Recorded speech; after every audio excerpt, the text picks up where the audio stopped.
Foon qotaatu jira. Talaafi dhufnee diriiraati arabaat dhufee haala hubaa jallee haddabee jira ammaa diriiraan dhufee. Okay, amma haala fi hubaa jallee ta'a. hubaa jallee irraa dhufte? Eega dhufte hangam takka? Eegaan dhufee amma torbaan lamaaf hin deema. Okay, maaltu si fide mee? Foon qora koo akkas. Foon koo hin nyaanne? Lamaaf hin dhufee jechuudha akkuma. Assalamu alaikum warahmatullahi wabarakatuh.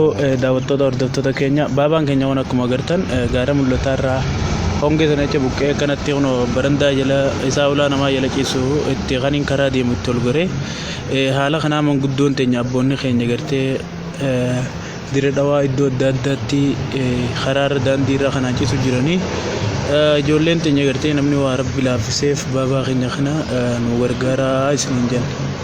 Baabaa mee ijoollee biyya alaa jirtu mee akkam jettee itti dhaammate? Mee ijoollee biyya alaa jirtu mee akkam jettee itti dhaammate? Hakkiin gargaaraan jira rigoon kuma isaa gargaaraa jeetii itti dhaamadha. Akka gargaar sanaa godhaan jira. Akka laati.